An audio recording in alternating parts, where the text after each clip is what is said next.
Hey everybody, what's up? It's your girl Shree Bad here. I hope everybody's doing okay. I'm good. I'm really good. The one thing that I have learned walking through these YouTube streets and walking behind my teacher is patience.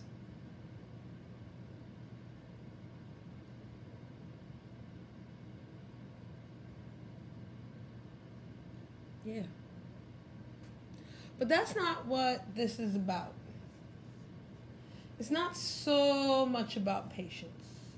But patience will have a lot to do with what I'm going to discuss with you all. Now, usually I tell the best stories chronologically, okay? Excuse me, so we're going to go through that now.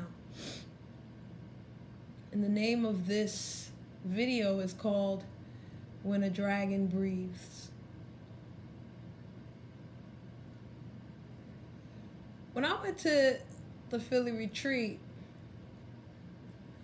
sis was selling jewelry.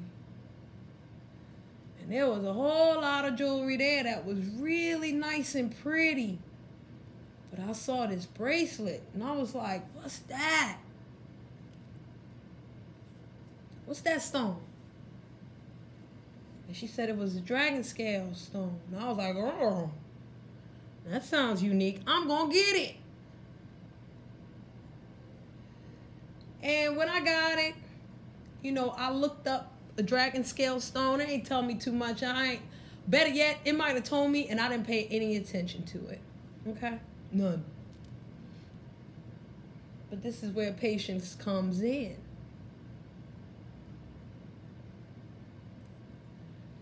In my last video,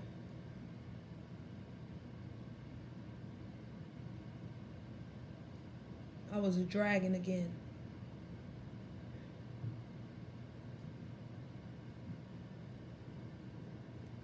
It's amazing how you can go back to an older you. And with this newfound patience I got, just look back at it. I spit that fire, yo. I spit that fire. But I'm cool, you know. After I spit that fire, I was cool. But y'all might not have known that. Cooler than the gang, yo. Today I went on my teacher's live, and of course she always talks that truth. If you know who my teacher is, then just go to her page, man, and go check that last video. If you don't know who my teacher is by now, you better go back to my video. That's all I'm gonna say. Now, in the live, you know, she was talking about expression. And I know that in the yoga tradition, whatever emotion that you have, you're supposed to be able to let that emotion out. And then when it's over, the purpose for it is over, you put it back in your pocket. Right? But I'm going to be really honest. I don't completely put it in my pocket. I leave a little hanging out. You know what I mean? I'm like one of them people from the Wild Wild West. You know, when they ready, fire, and they pull out the gun and they put it back in. They keep their hand on that gun just in case. You know, you never know. And that's how I have been for most of my life. If I let that anger out, if I let that rage out, I'm not completely putting it back nowhere, because I don't know if I completely destroyed the person that anger got to go to. So if they get back up again and they try to act stupid, I'll whip that sucker out again and get him again. But as an adult, that don't serve me no more. So in the live, you know, my teacher was talking about expression. And I said to her, You know, you express like a butterfly, and I express like a dungeon dragon.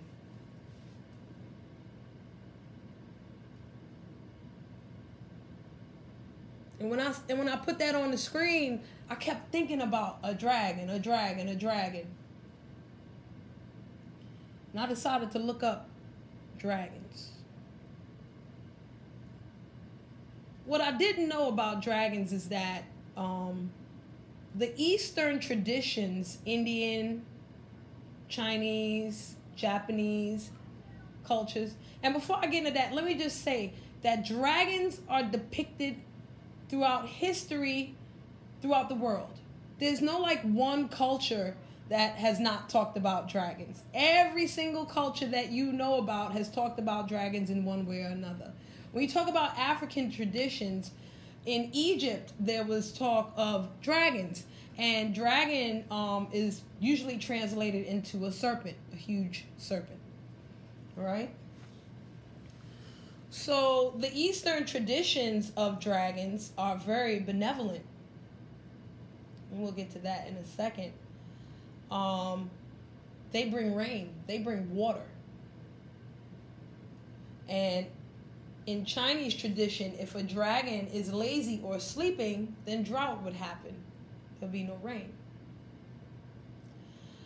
In the Western traditions, dragons are still wise beyond their years, but they're considered inherently evil. In the book of Revelation, when it talks about Satan being thrown to earth after the battle with the Lord, in the Greek translation, the word dragon is being used to name Satan. He is a dragon. He is a big serpent. Leviathan is considered a dragon. Many huge snakes that don't look like the dragons we know about were considered dragons. So I was like, yay for the, you know, and I looked up dragons way after the live. I had to do stuff. All right. So I like looking at Wikipedia and Encyclopedia Britannica because, you know, that's the general info. And I didn't know that about the general info. Then I went to a website called What is My Spirit Animal? And I'm going to post that in a second. And it talks about dragon symbolisms and meanings. First thing it says, looking to balance your karma? Are you drawn to the healing arts or seek to help others? Dragon as a spirit, totem, and power animal can help. Dragon teaches you responsibility for your soul and how to live a life of honor. Let's scroll down a little bit because, you know, I was never really into spirit animals because when I used to work at this apothecary, which was connected to the yoga studio that I worked at, you know, my coworkers, mostly female, would play with tarot cards. So they would play with the spirit animal tarot cards, and I didn't know nothing back then. I guess you was supposed to have one spirit animal to go off of, and every time they would check what my spirit animal is, it would change. So I'm like, okay, I'm good, I'm done. So, you know, I never really took on a spirit animal. I guess I was all the animals. Sometimes I act like an animal. I ain't mad though. But here's the rub. Here's the rub. Because I scrolled down on this webpage and I went to dragon totem animal. People tried to tell me what my spirit animal was, but I ain't know about no totem animal. Now, I'm not going to look up or tell you what a totem animal is. I like you to be educated. Go on Google yourself and look it up. Once I put this webpage up on my upload, then you feel free to click on that link and you go through what you got to go through to find out what a totem animal is in the first place. All right? I'm just going to read down this dragon totem animal for everybody. Those who have dragon as a totem animal are fierce. The B in bad stands for Bhairavi. a very fierce aspect of Kali. Well, most of the aspects of Kali are fierce, but Bhairavi and Chinnamasta are some of the fiercest ones, and Chamundi. I'll get to that another day. Anywho, let's continue. This is not to say that others should be afraid of them, nor they of themselves. And I've been afraid of myself for a long time. I listened back to my last video, and I was almost scared. Just remembering who I was. You know, I tried so hard not to be that dragon anymore. And I had to let it out. I wanted to spit that fire since the night before I put the upload. But thank goodness for patience, yo. Because I had to let that out. I had to let that go. Anyway, let's keep reading. Fierce as an energy can be incredibly positive. True, fierce, in the quotations, can also be incredibly destructive. Hopefully you'll use the dragon that lives inside you only for thoughts, words, and deeds which are for the good of all. Yeah, I would love to do that. I know I ain't always good, though. Let's go down a little bit more. Now, all totem animals belong to an element. Fish to water, bears to earth, eagles to air, lions to fire, and so on. But when something as large and seemingly unbeatable as a dragon is teamed up with an element, well, that's powerful. And whoever wrote this put powerful in capital letters with the periods in between each letter. Be sure that you recognize your dragon type before identifying dragon as your animal totem. So let's go up a little bit to the dragon types. And I'm only reading this part because it really reflects what my teacher was talking about earlier today. And I think, you know, anywho, let's go. Fire dragons bring you lessons of self-mastery, creativity, mental keenness, alchemical transformation, and leadership. Water dragons focuses on what drives the ship of your life. Be ready to put down unhealthy patterns and sail toward your fate. Earth dragons stabilizes and provides the key for sustaining your needs. Air dragons wrap you safely in his or her grasp and flies high. From here you gain greater perspectives personally and globally, untroubled by the winds of change. In Asian cultures, wood and metal are included as elements. And they talk about modern gaming, but I'm not going to include that. It's funny when I read that because my teacher's live this morning talked about Aquarius. And most people think that Aquarius is a water sign. It's actually an air sign, but it carries water. So I said, dang. My teacher is an air dragon and a water dragon because she did both them things today. I told you, I ain't here to teach y'all shit, so I don't know what the fuck kind of dragon I was. Or am. I'm going to let you decide that for yourself. You know? I can't stop nobody how they feel. I can't stop nobody's perspective. You know? And I'm more, well, let's get to that in a second. So I'm going to scroll back down because now that I know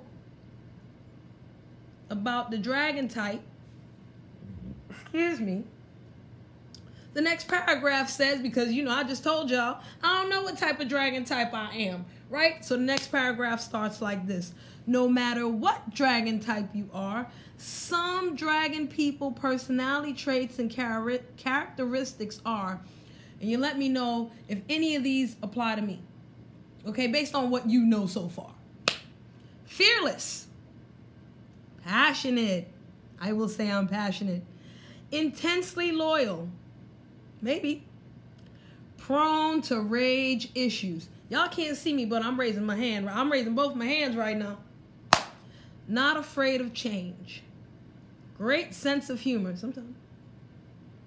Think, speak, and act quickly. That's me.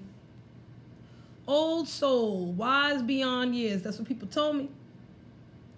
Not afraid to speak your truth. Hell no, I ain't afraid of that at all. Desires to rise above all circumstances. For me, that's true because, yeah, that's what I strive for, to ascend. Here's what it says next.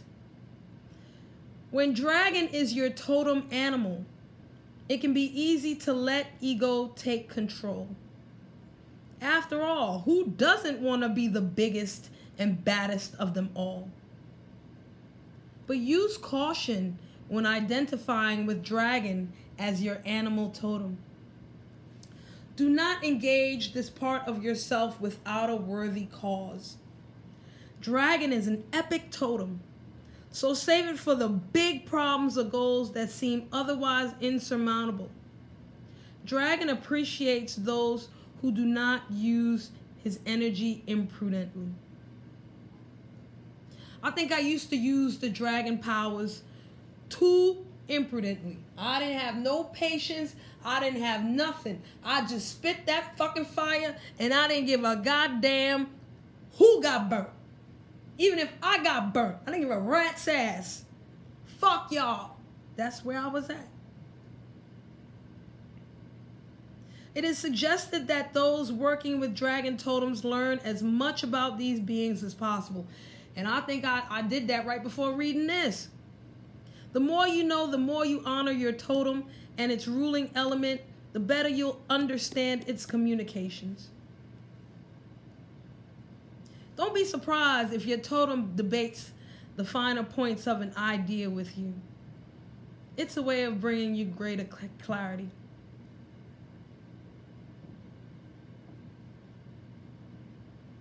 Calling on dragon medicine as your power animal is like having a key to the supernatural in the realm of true magic. So, I'm going to call my teacher dragon medicine. All right? Now, I really don't give a damn whether you agree or not. All dragon spirits have alchemical power, which means they hope to turn you into gold spiritually.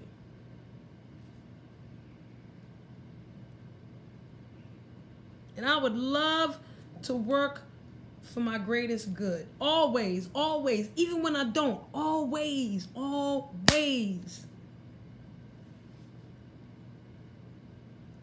So let's talk about the dragons real quick, because I remember when watching this movie called Reign of Fire. One of my favorite movies ever. And the dragon would burn the fire, but he didn't give a damn about what he was burning fire at. All the dragon cared about was ash. It ate the ash. It burnt the holy high heaven out of you and then ate your remains. And I used to look at that movie and be like, what the hell is the purpose of the dragon then if it's eating up ash and da-da-da? But guess what? When that dragon was slain, I imagined that when they were walking through that lush grass and that lush area, that could have been the area that the dragon burnt the ash a couple of months or years ago. And now that soil is so fertile and that grass looks so green and them flowers were super strong. And if that's the case, imagine what the water-bearing dragons would do. If they bring rain and they bring water, they bring in that necessary stuff to make the grass and make the flowers grow. So either way, the fire-burning dragon or the water-bearing dragon still provided something good at the end.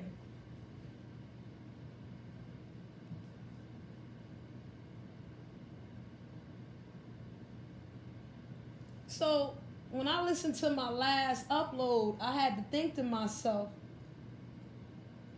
if I'm a dragon, was I spitting fire or was I making it rain?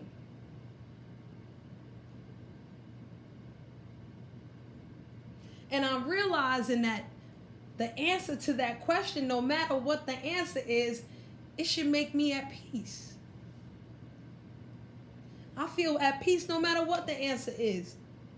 If I spit that fire, grass gonna grow soon enough. We good. And if I boil that water and I drown something out, okay. When you drown things out and the earth takes in all that extra water, more reason for the grass to grow. And the flowers to bloom, and nature to be reset again.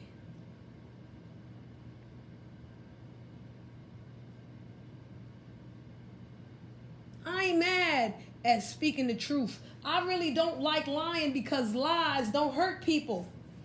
The truth does. I used the truth as a weapon as a kid all the time. Why lie? You know, when I was a kid and I would lie, people would believe me. And then I would tell the truth and no one would believe me. So in my head, I loved telling the truth, so they didn't believe me. And then when they found out I was telling the truth, I'd be looking at them like, yeah, bitch. Ha ha. Hurting the motherfucker. Woo-hoo.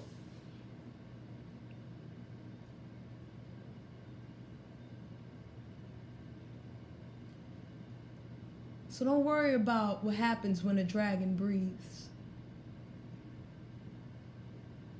At the end of the day, when the dragon breathes, it benefits the earth. It ain't gotta benefit you directly. It benefits the balance.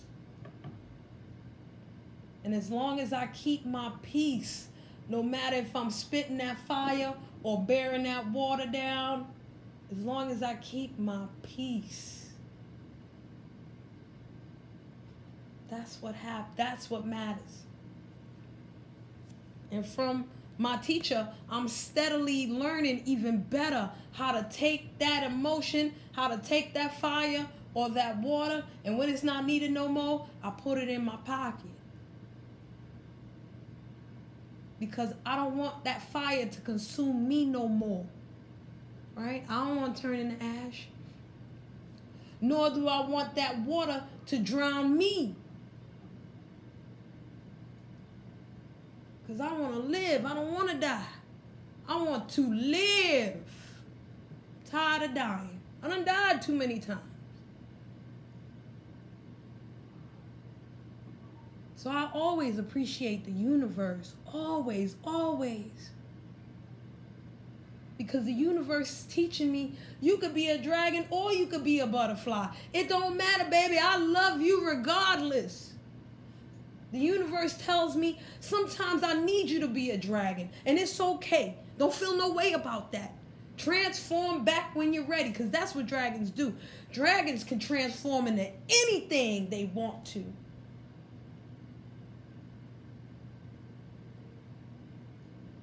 And the universe is like, baby, if I need you to bring down that water, like the river Ganga, don't worry, I'll be Shiva, holding up that water with my dreads until I'm ready to let it flow out.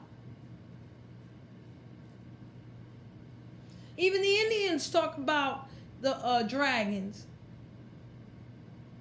Not always the slave, like in the medieval West. Nah. Do you know what a naga is?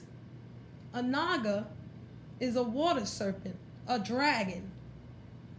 And the naga grants boons, and he lives by waters, rivers, lakes, streams, oceans. And nagas love chocolate. And when I would go to a place called Yogaville in Virginia, there was a little altar for the naga spirit that was by the lake. And I used to bring it chocolate, 2 pieces of chocolate, one for me and one for the naga. Listen, I don't know if naga spirits really like chocolate. I know I do, so when the fucking Swami told me, I was like, hell yeah, let's go. Give me a reason to eat some goddamn chocolate up in this monkey, because all they wanted was vegan food. You know, fucking nuts and berries. I needed some sugar.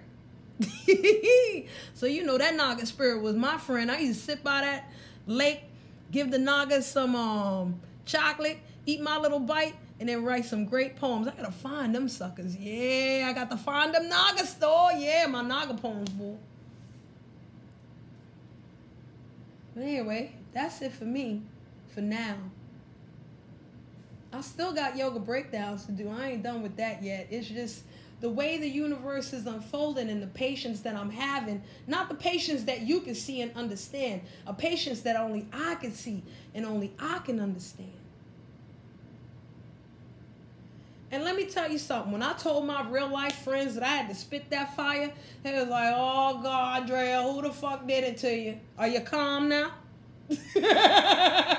Are you still mad? Because I used to hold shit. I used to hold grudges. I used to hold everything. Even when I let it out, I still kept some. Nah, it's gone. I'm good, Wody. I can't believe how good I am.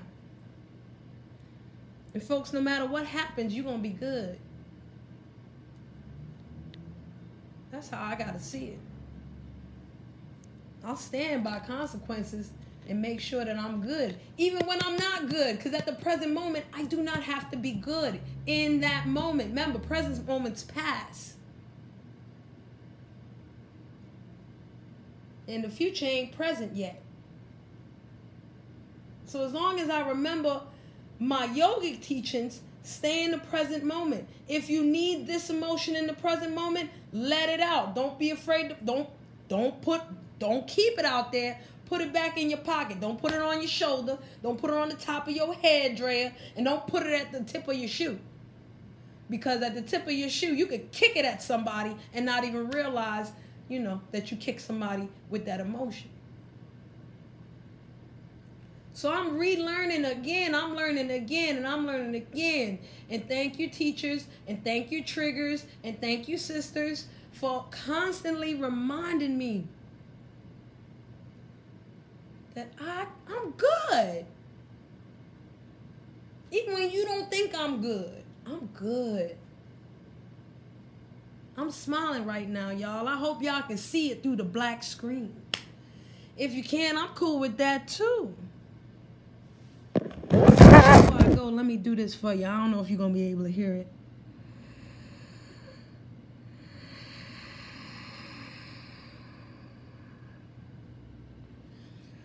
That's called an Ujjayi breath.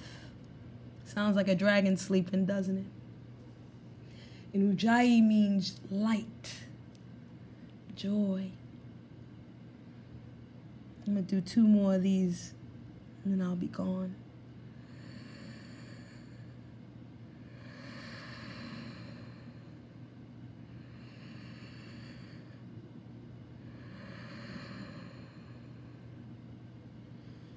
When the dragon breathes, the whole universe benefits. I'll talk to y'all later. Have a great day.